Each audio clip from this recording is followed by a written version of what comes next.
En esta mañana vamos a comenzar con la predicación que, como ya les decía, tiene por título Castillo Fuerte, haciendo precisamente referencia a todo este tema que hemos estado viendo en esta mañana. Salmo capítulo 46 va a ser nuestro texto base y vamos a comenzar con una oración. Cierre sus ojos y vamos a orar. Amoroso Padre Celestial, te agradecemos por la oportunidad de estar aquí en tu casa reunidos para poder escuchar tu palabra. Y en esta mañana yo te pido que mis hermanos puedan estar aquí atentos, completamente dispuestos a escuchar de ti y que me utilices a mí como una herramienta que transmite lo que proviene de tu corazón. Te agradecemos por este tiempo de predicación, te agradecemos por este año que nos permites cumplir un año más como iglesia, 35 años en los cuales tú nos has sostenido, has sido nuestro amparo, nuestro refugio y nuestro castillo fuerte. En tus manos nos encomendamos en esta hora, en el bendito nombre de tu Hijo el Señor Cristo Jesús. Ayúdame por favor. Amén. Y como les decía, Castillo Fuerte es nuestro Dios, es un himno que tiene casi 500 años de historia. Por eso es la razón o por eso el motivo de que cuando leemos este himno no es el coro normal que solemos escuchar, no. Este himno como tal, Castillo Fuerte, es considerado como el himno de batalla de la Reforma Protestante. Fue entonado en sus primeros años cuando Martín Lutero lo compuso como un recordatorio constante que tenían los hermanos de la protección que Dios brinda a sus hijos en todas las pruebas. ¿Por qué? Porque cuando entonaban este himno, cuando se cantaba en un principio Castillo Fuerte hace 500 años aproximadamente, debemos recordar que las personas eran perseguidas por aquel entonces la Iglesia Católica. Si una persona era considerada hereje o una persona se encontraba con los protestantes, podía llegar incluso a matarlo. Entonces, Castillo Fuerte y todo lo que menciona, todo lo que engloba este himno, precisamente es un himno de batalla. Y este himno ha sido traducido a muchos idiomas y precisamente en sus estrofas encontramos un aire militante, lo que nos hace recordar esa batalla no solamente física, sino también espiritual que nosotros vivimos constantemente como hijos de Dios. Y este himno no solamente es como un himno militar, por decirlo de algún modo, sino que más allá de eso, es una declaración directa de por lo menos tres cosas. Permítame englobarlas. Primero, que estamos en una lucha espiritual. Eso es lo primero que nos declara este himno. Segundo, que esa lucha, esa batalla, es imposible que nosotros la ganemos por nuestras propias fuerzas. Como dice ahí en el himno, nuestro enemigo es más grande que nosotros. Y tercero, que solamente en Dios está nuestra esperanza y que Él es quien pelea por nosotros y que Él es nuestro castillo fuerte. Esos serían, digamos, los tres pensamientos principales de este himno. Y yo le pedí al grupo de alabanza, hace de hecho ya varios meses, que entonaran este himno. Primero que nada, porque era el pensamiento de tener un canto especial, un canto fuera de lo normal, fuera de lo común para esta celebración de 35 años. Esa era la intención original por el cual le pedí al grupo de alabanza que entonara Castillo Fuerte. Sin embargo, en las últimas semanas y luego de ver las diversas dificultades, pruebas y tribulaciones que muchos de los hermanos han estado enfrentando en su vida diaria, cada vez se hizo más evidente que yo no elegí el himno para entonar este domingo, sino que fue el Señor el que nos condujo, el que nos recordó y que el que nos llevó a entonar este himno, no solamente para esta celebración, no solamente para que sea algo bonito, sino que lo hizo como un recordatorio de que Él tiene un cuidado de nosotros en medio de las pruebas. Es el Señor el que nos llevó a cantar este himno y que nos dijo: recuerda, yo soy el castillo fuerte, yo soy el que te protege, yo soy el que te ayuda. Y como escuchábamos hace un momento atrás, que Suri hacía la lectura, este himno fue escrito por Martín Lutero en los primeros años de la Reforma y está basado en el Salmo 46, que ustedes ya deben entender en sus Biblias. Salmo 46, versículo 1 y versículo 2 dice de esta manera: Dios es nuestro amparo y fortaleza, nuestro pronto auxilio en las tribulaciones. Por tanto, no temeremos, aunque la tierra sea removida y se traspasen los montes al corazón del mar. Estas dos estrofas, más bien estos dos versículos, son la inspiración que llevó a componer a Martín Lutero las 4 estrofas de su himno Castillo Fuerte. Y ambos, tanto el salmo como el himno, tienen el objetivo de recordarnos la necesidad de confiar en Dios en medio de los días difíciles. En medio de las pruebas tenemos que aferrarnos al Señor al atravesar por las pruebas, y debemos tener siempre presente que tenemos un lugar seguro y que podemos acudir al regazo de nuestro Padre Celestial. Y entonces, si lo tenemos presente, si lo cantamos, si lo podemos leer, si de hecho lo sabemos, quiero hacerles una pregunta en esta mañana. ¿Por qué constantemente caemos presas del desánimo y la desesperación cuando nos encontramos en diversas pruebas? Si lo sabemos, si lo leemos, si lo cantamos, si conocemos, si de hecho lo creemos, ¿por qué caemos presa del desánimo y la desesperación cuando nos encontramos en la prueba? Y no hay una sola respuesta a esta pregunta, pero permítame mencionarle por lo menos 3 cuestiones por las cuales muchas veces nos vemos paralizados ante la tribulación, ante las pruebas de la vida, y precisamente están basadas en 3 salmos que son muy conocidos. Y la primera razón por la cual muchas veces fallamos en el momento de la prueba es que no permitimos el señorío de Cristo en nuestras vidas. Y permítame explicarlo, y para esto lo podemos encontrar en el Salmo 23, versículo 1. No necesita ir a su Biblia, de hecho yo creo que todos lo conocemos. Salmo 23, 1 dice: Jehová es mi pastor, nada me faltará. Nada me faltará. Esta parte, esta promesa nos gusta a todos. Es una promesa de bendición, de provisión, de ayuda. Sin embargo, tenemos que recordar que justo antes de la promesa, hay una condicionante de 4 palabras que dice de la siguiente manera: Jehová es mi pastor. Y es imposible recibir el refugio del pastor si nos negamos a ser ovejas del pastor. Es obvio. Y alguien podría decir: alto, yo no tengo problema en aceptar que soy una oveja del Señor. Yo acepto, yo estoy bien y estoy conforme con ser una oveja de Dios. Y entonces, una pregunta más: ¿es eso verdad? Y si es eso verdad, permítame antes de que responda hacer un repaso. Y es que una oveja, una verdadera oveja, no tiene voz ni voto. Una verdadera oveja no puede decidir a dónde va a ir a pastar, si va a salir, si va a quedarse, si tiene que ir hacia la derecha o si tiene que ir a la izquierda. Una oveja no tiene voz ni voto, tiene que seguir siempre al pastor a donde quiera que vaya. Si el pastor dice que tienen que andar, andan. Si el pastor dice que se tienen que detener, se detienen. Si el pastor dice que es hora de comer, tienen que comer. Si el pastor dice que ese lugar no es apropiado para comer, tienen que seguir. Una oveja no tiene voz ni voto. Por otro lado, una oveja también es inútil para defenderse. ¿Cuántos han visto a una oveja aquí? Levanten su mano. ¿Cuántos han visto alguna vez a una oveja? ¿Las ovejas tienen dientes para poder morder, es decir, dientes afilados? No. ¿Tienen garras? ¿Tienen algún mecanismo de defensa para que ellas se puedan cuidar? No, las ovejas son completamente inútiles para poder defenderse. No tienen ninguna ayuda para poder contraatacar algún depredador. Las ovejas son inútiles en ese sentido. También nos sirven para orientarse. Tienen que ir siempre en rebaño, y ese rebaño tiene que ser guiado por el pastor. ¿Por qué? Porque si una oveja se separa o si una oveja se pierde de las demás ovejas, simplemente no sabe a dónde ir. No puede seguir el aroma, no puede seguir el instinto, no puede recordar el camino a casa. Si una oveja se pierde, continúa perdida hasta que el pastor la encuentre. Entonces una oveja nos sirve para orientarse. Y finalmente, una oveja depende completamente del pastor para todo. Para salir, para comer, para seguir, para andar, para ser protegida. Una oveja depende de todo. Y si lo vemos de esta manera, de hecho las ovejas son los animales más desvalidos de la naturaleza.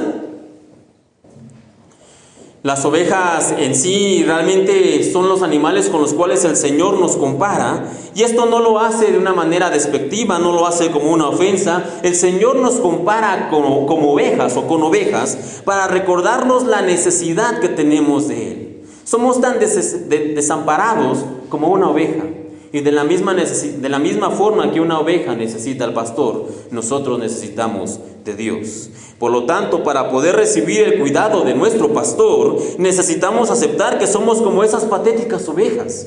¿Y a cuánto les gusta realmente que nos comparen con ovejas? Después de todo lo que les acabo de decir. Nos gusta que nos comparen como el águila que remontará el vuelo, ¿cierto? Que nos comparen como el león que no va hacia atrás. Pero con ovejas con ovejas que dependen hasta para comer del pastor, con ovejas tan inútiles. ¿Realmente nos gusta? ¿Realmente lo aceptamos? Pero si nosotros no hacemos esto, no estaremos aceptando entonces el señorío de Cristo en nuestras vidas y no podremos acudir al resguardo del castillo fuerte que es Él cuando lo necesitemos. Entonces lo primero que tenemos que hacer es aceptar el señorío de Cristo. Segundo punto, por el cual muchas veces fallamos en el día de la prueba, y es que no fijamos la vista en el lugar correcto. Y esto lo encontramos en el Salmo 121, versículo 1 y 2, que dice: alzaré mis ojos a los montes. ¿De dónde vendrá mi socorro? Mi socorro viene de Jehová, que hizo los cielos y la tierra. Este es otro salmo que también es muy conocido y que nos gusta citar. Y otro de los problemas que les decía, por el cual no acudimos al Señor como nuestro pronto auxilio en el día de la prueba, es que fijamos nuestra vista en el lugar incorrecto. Y aunque lo más lógico es concentrarnos en la dificultad que tenemos en el día presente, en esa escasez, en esa pérdida, en ese dolor, en ese temor, eso sería lo más lógico. El Señor nos dice que nosotros tenemos que hacer todo lo contrario. Su palabra nos invita a levantar nuestra mirada, a fijar nuestros ojos en el monte. ¿Por qué? Porque de ahí vendrá nuestro socorro. Esa es la promesa que el Señor hace. Y si nosotros ponemos nuestros ojos en Dios, eso no hace que la prueba se desvanezca. El hecho de que nosotros fijemos nuestra mirada en el Señor, eso no hace que el día de la prueba se vaya. Eso no destruye la tormenta, no. Pero cuando nosotros fijamos nuestra mirada en el Señor, eso nos da un recordatorio de que tenemos un amparo y que tenemos fortaleza y que Él es nuestro pronto auxilio en las tribulaciones. Aún así tendremos que pasar por las tribulaciones. Aún así tendremos que pasar por la prueba y por el dolor, sí. Pero fijos nuestros ojos en el Señor, las cosas serán mucho más llevaderas. Tercer punto, por el cual muchas veces fallamos en el día de la prueba, y es que no aceptamos precisamente el día de la prueba. En Salmo 27, capítulo 27, versículo 3 dice: aunque un ejército acampe contra mí, no temerá mi corazón. Aunque contra mí se levante guerra, yo estaré confiado. Y tristemente hoy en día se ha popularizado en gran manera la falsa promesa de una vida llena de bendiciones, una vida ajena a los problemas, en donde no hay días grises, no hay tribulaciones, y todas estas falsas promesas se envuelven en un lindo con un lindo moño de pactos y promesas, y que si usted viene a esta iglesia, si usted declara y hace esta oración, y eso se vende como el evangelio de Cristo. Pero ¿sabe una cosa? Eso es un falso evangelio. El Señor, Cristo Jesús, no vino al mundo para hacernos promesas de bienestar, de salud y de riquezas. Aunque si bien es cierto, sí hay algo de ello, sí hay algo de estas promesas, pero estas promesas son para cumplirse en una edad futura, en la eternidad, en el cielo, no aquí y no ahora. El verdadero evangelio, el evangelio que vino a predicar el Señor Jesús, no nos exime de las tribulaciones, pero sí nos dice que el Señor nos guarda en medio de ellas. El verdadero evangelio, el evangelio de Cristo, no nos libra de los problemas de la vida, pero sí nos promete que tendremos un castillo fuerte para poder refugiarnos en Él. Ese es el verdadero evangelio. No es aquel que dice: ven al Señor y todos tus problemas van a desaparecer. Ven al Señor y todas tus deudas se van a ir. Ven al Señor y no vas a pasar por ningún problema. Ese no es el evangelio. El mismo Señor, Cristo Jesús, el Hijo de Dios, tuvo que pasar por el día de la prueba. ¿Cuál fue ese día de la prueba? El día de la cruz. Y el mismo Hijo de Dios fue crucificado.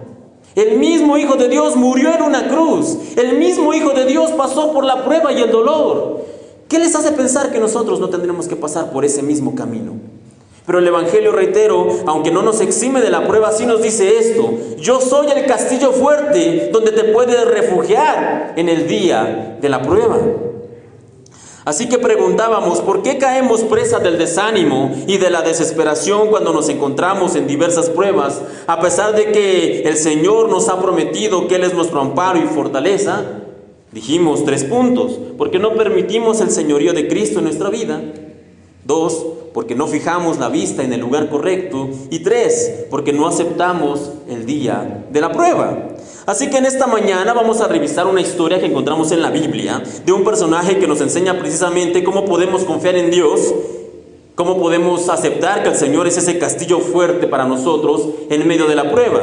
Y este personaje del que vamos a hablar lo perdió básicamente todo, perdió mucho de sus posesiones. Pero no vamos a hablar de Job, ya hemos hablado muchas veces de él. Este personaje del que vamos a hablar fue amenazado en muchas ocasiones de muerte. Pero no es ninguno de los profetas que usted se imagina, los cuales siempre tenían sobre sus cabezas amenazas de muerte. No es ninguno de ellos. Y este personaje del que vamos a hablar fue rey de Israel y tuvo una gran crisis en su nación. Pero no se trata de David tampoco. De hecho, el personaje del cual vamos a hablar es un personaje un tanto cuanto desconocido. Casi no se habla de él y no entiendo el por qué. Este personaje se llamaba Ezequías, era rey de Israel. Y usted puede leer la historia completa en el segundo libro de Reyes, del capítulo 18 al capítulo 20. Si usted tiene tiempo en esta semana, le recomiendo que lo lea. Y nos dice este capítulo de Segunda de Reyes, con este rey que se llamaba Ezequías, que él reinó durante 29 años. Y durante el tiempo de su reinado, permítame leerle qué fue lo que pasó, cuáles fueron las pruebas que él tuvo que enfrentar. En estos 29 años, él fue sometido ante un rey extranjero. Vio cómo sus compatriotas que vivían en otros países eran echados de sus lugares, de sus casas, porque eran extranjeros. Tuvo que entregar todas las riquezas de la nación a un rey también extranjero. Vio cómo sus ciudades más importantes fueron conquistadas y él no pudo hacer nada. Y también recibió amenazas de conquista, de destrucción y de muerte. Y sin embargo, cuando vamos al libro de Segunda de Reyes, en el capítulo 18, en el versículo 5, ¿sabe cómo nos introduce la Biblia a este rey? Permítame leerlo también. Dice de esta manera: ni después, ni antes de él, hubo otro como él entre todos los reyes de Judá. Y con todas las pérdidas, la destrucción, los tesoros que fueron saqueados, las ciudades conquistadas, con todo esto, aún así la Biblia dice que no hubo ni antes ni después otro rey como él. Y yo les pregunto en esta mañana, ¿cómo es eso posible? Y permítame leer una vez más Segunda de Reyes, capítulo 18, versículo 5, pero esta vez lo voy a leer completo. ¿Por qué? Porque me salté una parte muy importante. Permítame leerlo y dice de esta manera: Segunda de Reyes 18:5, en Jehová Dios de Israel puso su esperanza. Está hablando aquí de Ezequías. En Jehová Dios de Israel puso su esperanza, y ni después ni antes de él hubo otro como él entre todos los reyes de Judá. Y es esta frase: en Jehová Dios de Israel puso su esperanza. Es esa acción lo que realmente marca la diferencia en este, entre comillas, desconocido rey Ezequías. Este rey tuvo que vivir por tiempos muy difíciles, de hecho quizá los más difíciles de la nación de Israel. Y sin embargo, y a pesar de todas estas pruebas y de todas estas tribulaciones, la Biblia nos dice que él puso su confianza en Dios. Y eso marcó la diferencia. Y la grandeza de este monarca no radica en las conquistas, o en riquezas, o en enormes construcciones, o en un poderío militar. No, lo que realmente hace grande a este rey, más grande que todos sus predecesores y todos sus antecesores, es que, como nos dice la Biblia, en medio de la prueba, él puso su confianza en Dios. Así que permítanme hablar un poquito más en detalle de la historia de este rey Ezequías, que, como les decía, de repente es una historia no tanto conocida, no es tanto como la historia de David y Goliat, o la historia de Jonás y el gran pez, o la historia de Moisés. Quizá esta historia a veces la leemos y es tan pequeña, es tan corta, y son tantos los reyes que tenemos que leer en esos libros que la pasamos de largo. Pero permítame hablarle un poco más acerca de esta historia del rey Ezequías. Y la Biblia, en Segunda de Reyes 18, nos dice que en el año 14 de su reinado, un rey llamado Sennacherib, que era el rey de Asiria, mandó solicitar un tributo al rey Ezequías. Y este tributo que le pidió era tan grande, era un tributo de plata y de oro, que de hecho la Biblia nos dice que para poder pagar el tributo, básicamente se tuvo que vaciar toda la ciudad, la casa real e incluso el templo de toda la plata y todo el oro que tenían para poder pagar este tributo a este rey. Y después de que hubieran hecho este saqueo, este rey de Asiria, Este mismo rey envió a unos mensajeros para informarle al rey y a todo el pueblo que iría personalmente a conquistarlos y que nadie, ningún aliado de los judíos y ni siquiera el mismo Dios los salvaría de la destrucción. Ese fue el mensaje que el rey Sennacherib le envió a Ezequías.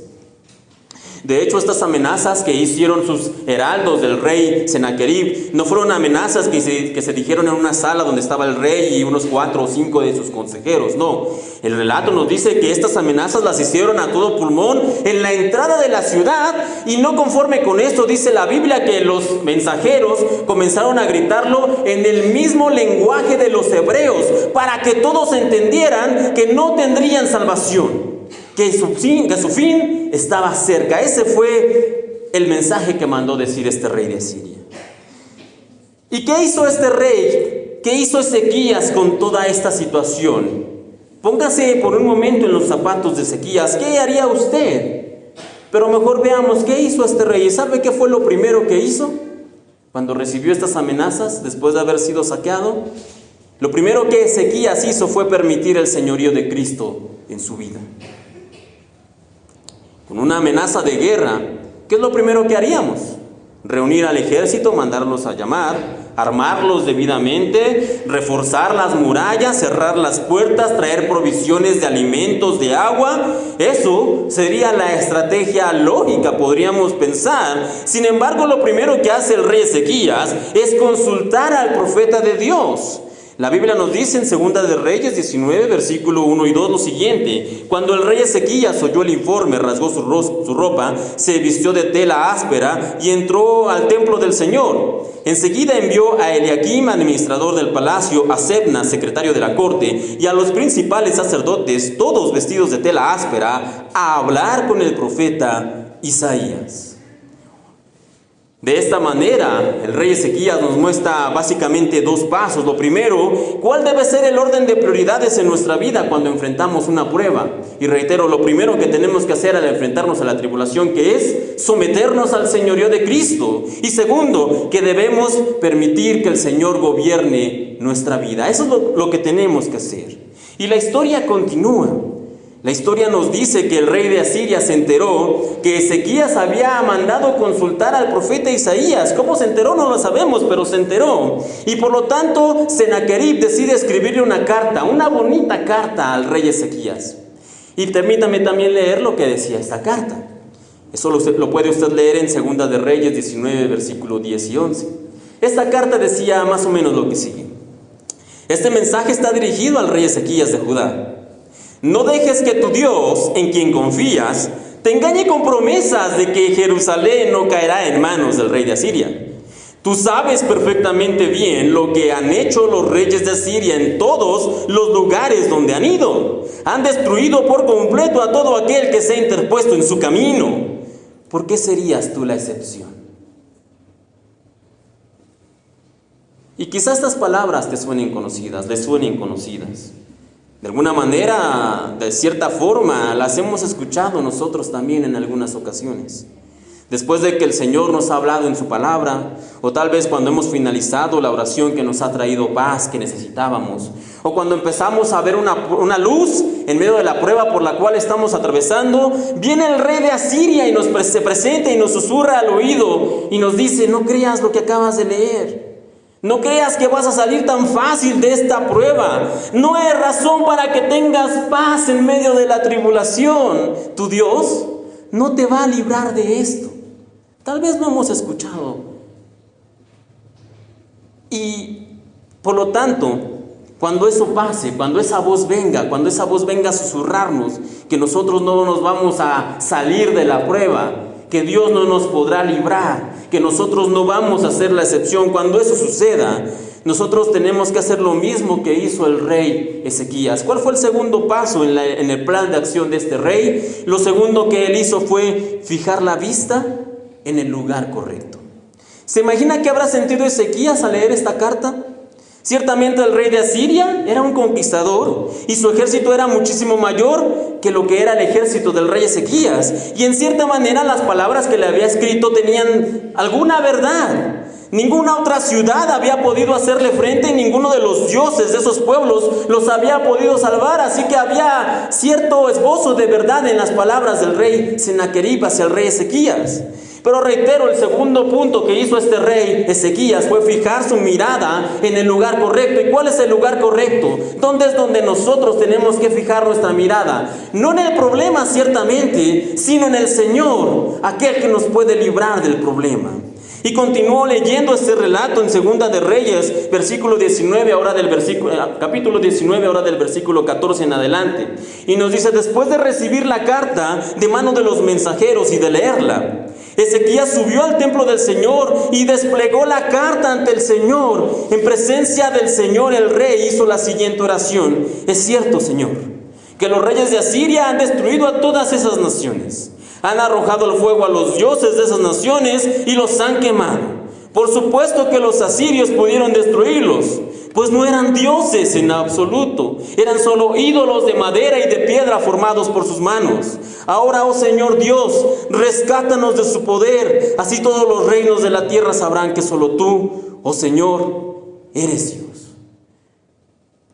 Qué fácil habría sido para Ezequías caer presa del temor, de la duda, del desánimo. Él podría haber fijado su mirada en las amenazas del rey de Asiria, en su gran ejército, en su poderío, en sus conquistas, en todas las batallas que él había ganado, pero no lo hizo. ¿Qué fue lo que hizo Ezequías?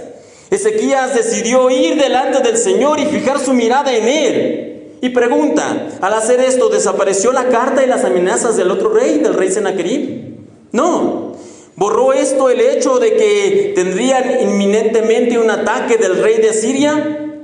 Por supuesto que no. Sin embargo, cuando Ezequías fija su mirada en el Señor, no permitió que el temor se apoderara de él, sino todo lo contrario. Depositó su confianza en el Señor. Y con esto también depositó sus cargas y todos sus problemas. Tenemos nosotros que aprender, y qué bien haríamos nosotros los cristianos cuando nos enfrentemos ante la prueba, en hacer lo mismo que hizo el rey Ezequías: llevar nuestra causa delante del Señor y pedirle al Señor que sea Él quien intervenga. Y finalmente, en todo este asunto hay una cosa más que podemos aprender del rey Ezequías. A pesar de todo lo que vivió, de los saqueos que hablábamos, de las conquistas que sufrió de sus ciudades, de todo lo que vivió a manos de sus enemigos, este rey también aprendió, como tercer punto, a aceptar el día de la prueba. Si usted lee en esta semana el relato, en ningún lado va a encontrar que Ezequías estuviera renegando de su situación o que él estuviera pidiendo al Señor que lo sacara pronto de ella. Ni ese no es el caso. Este rey sabía que en la vida hay pruebas, que tiene que pasar en ocasiones por dificultades, que tiene que enfrentarse con días grises. Él lo sabía. Y también él sabía algo más importante. Él sabía que en Dios tenemos un castillo fuerte en el cual podemos refugiarnos. Y también él sabía que nosotros podemos confiar en el Señor y que Él es nuestro amparo y fortaleza. Y aquí una cosa que debemos entender, hermanos: un refugio no es algo que impida que llegue la tormenta, sino que es un lugar que nos proporciona protección. Reitero, un refugio no es algo que impide que llegue la tormenta, sino que es un lugar que nos proporciona protección cuando la tormenta llega. Y nosotros, como hijos de Dios, no tenemos una promesa que nos diga que no va a haber tormentas en nuestra vida. Eso no existe, eso no es verdad. Sin embargo, sí tenemos a nuestra disposición la promesa de que el Señor es nuestro refugio, nuestro amparo, nuestra torre fuerte, nuestro castillo, nuestro pronto auxilio en medio de las tribulaciones, cuando éstas lleguen, porque ¿sabe qué? Van a llegar. Las tribulaciones van a venir, son inevitables, van a estar ahí, pero tenemos al Señor que es nuestro castillo fuerte. Y entonces, ¿qué podemos hacer en el momento de la tribulación? El rey Ezequías y el Salmo 46, que es el que leíamos al principio, nos dan una lección final en esta mañana. Y nos dice en Segunda de Reyes, capítulo 19, que el rey no hizo preparaciones militares, no convocó al ejército, no alistó a la ciudad en contra de un ataque inminente. Más bien lo que este rey Ezequías hizo fue confiar en el Señor como su pronto auxilio, y la historia culmina de esta manera. Segunda de Reyes 19, 35 al 36 dice de esta forma: esa noche el ángel del Señor fue al campamento asirio y mató a 185,000 soldados. Cuando los asirios que sobrevivieron se despertaron a la mañana siguiente, encontraron cadáveres por todas partes. Entonces Sennacherib, rey de Asiria, levantó campamento y regresó a su propia tierra. Volvió a Nínive, la capital del reino, y ahí se quedó. Y de hecho más adelante el relato nos dice que ahí murió, y de hecho murió traicionado por 2 de sus hijos, murió asesinado. Hay un paralelismo entre el desenlace de esta historia del rey Ezequías y los últimos versículos del Salmo 46. El Salmo 46, en sus 2 últimos versículos, el 10 y el 11, nos dice de esta forma: estad quietos y conoced que yo soy Dios. Seré exaltado entre las naciones, enaltecido seré en la tierra. Jehová de los ejércitos está con nosotros, nuestro refugio es el Dios de Jacob. Pero no se confundan. Estad quietos no es una invitación o un llamado a la inacción. En la historia que leíamos, en la historia de Ezequías, este rey, vimos que por supuesto hizo algo. ¿Qué fue lo que hizo? Fue delante de Dios, confió en el Señor, fijó su mirada en Él y puso su caso en sus manos. Eso fue lo que hizo el rey Ezequías. Estad quietos y conoced que yo soy Dios. Es una forma poética donde se nos invita a descansar en el Señor, a hallar paz en aquel que nos guarda. Estad quietos es confiar realmente en el Señor, que Él es nuestro castillo fuerte, Él es nuestro amparo y fortaleza, nuestro pronto auxilio en las tribulaciones.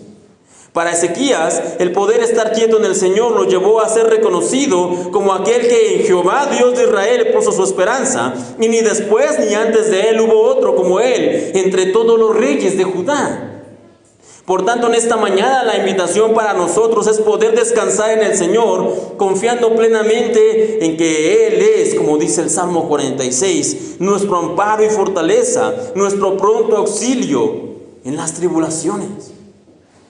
¿Y cómo podemos pasar por esas pruebas? ¿Cómo podemos nosotros triunfar en el día de la tribulación? ¿Cómo podemos nosotros ir adelante y no fallarle al Señor y realmente poder confiar en Él? Lo primero que tenemos que hacer es aceptar el señorío de Cristo, número 1. Número 2, fijar nuestra mirada en el lugar correcto, y el lugar correcto es en el Señor. Y número 3, aceptar el día de la prueba. No estar renegando, no estar saliendo, sino pedirle al Señor que nos muestre lo que nos quiere enseñar en esa prueba en particular. Finalmente, y termino con esto, cuando les pedí a los hermanos que el día de hoy nos apoyaron, que pudieran compartir un testimonio acerca de cómo el Señor había sido su castillo fuerte en sus vidas, les hice hincapié en una cosa. Les dijimos su tiempo, les dijimos el orden, pero hicimos hincapié en una sola cosa. Les dijimos: lo que ustedes hablen, lo que ustedes nos compartan, tienen que responder una pregunta específica. Y esa pregunta es: ¿cómo Dios ha sido castillo fuerte para mí? ¿Cómo Dios ha sido castillo fuerte para mí? Y es precisamente esta pregunta con la cual quiero terminar, y les invito a que ustedes también puedan responder esta pregunta en esta semana, de manera personal delante del Señor, que ustedes puedan sentarse quizá algunos minutos y escribir: ¿cómo Dios ha sido castillo fuerte para mí? Todos recibieron una hoja donde viene el himno Castillo Fuerte, y si ustedes toman su hoja y ven en la parte de atrás, precisamente está esa pregunta: ¿cómo Dios ha sido castillo fuerte para mí? Y de verdad, hermanos, los invito en esta mañana a que busquen en los siguientes días, en esta semana, poder tomarse un tiempo y responder: ¿cómo es que el Señor ha sido castillo fuerte para mí? Tal vez Él te levantó de alguna enfermedad, como escuchábamos en esta mañana, o de alguna depresión, de alguna prueba, de algún abandono, de alguna situación difícil, de alguna situación de escasez económica. ¿Cómo el Señor ha sido castillo fuerte para tu vida? ¿Cómo es la manera en que el Señor ha demostrado su poder para contigo? Y si somos honestos, y si realmente nosotros nos enfocáramos en esa tarea, esa hoja sería insuficiente. Tendríamos que llenar esa y quizá otra y otra y otra y otra cuartilla para realmente responder en un principio, comenzando solamente, cómo es que el Señor ha sido castillo fuerte en nuestras vidas. Por tanto, no dejemos esto pasar, ni lo echemos en saco roto, sino que delante del Señor respondamos esta pregunta y veamos cómo Él ha sido un castillo fuerte, una torre, un baluarte, nuestro pronto auxilio en medio de las tribulaciones. Cierra sus ojos y terminemos con una oración. Padre Celestial, te agradecemos en esta mañana por la oportunidad de estar aquí, pero más allá de eso, más allá de todo lo que podemos orar en este tiempo, te queremos agradecer porque tú has sido un castillo fuerte para nosotros. Tú has sido el que nos ha protegido, el que nos guarda nuestro pronto auxilio en medio de las tribulaciones. Y tenemos que reconocerlo más a menudo. Tenemos que recordar más a menudo, Señor, cómo tú nos has guardado, nos has sanado, nos has protegido, nos has librado del dolor, de las pruebas, nos has llevado con bien, nos has traído con bien, Señor. A veces no lo tenemos presente, a veces lo olvidamos, a veces no lo reconocemos. Pero queremos, Señor, pedirte que tú traigas a nuestra memoria todos esos elementos, todos esos tiempos y todas esas veces en las cuales, Señor, tú has sido un castillo fuerte para nuestras vidas. Tú has sido el que nos ha sostenido, tú has sido el que nos ha guardado, el que nos ha guiado, el que nos ha protegido. Y que no lo olvidemos más, Señor. Que estemos agradecidos, que lo recordemos, que lo prediquemos, que lo confesemos, que lo declaremos a otras personas. Te pedimos esto, por favor. También te pedimos por el resto de la actividad, que tú nos guardes, que bendigas este tiempo, que nos lleves con bien en esta tarde a nuestros hogares y que bendigas esta semana que comienza. En tus manos nos encomendamos porque no hay mejor lugar para poder estar. En el nombre de tu Hijo, el Señor Cristo Jesús. Amén.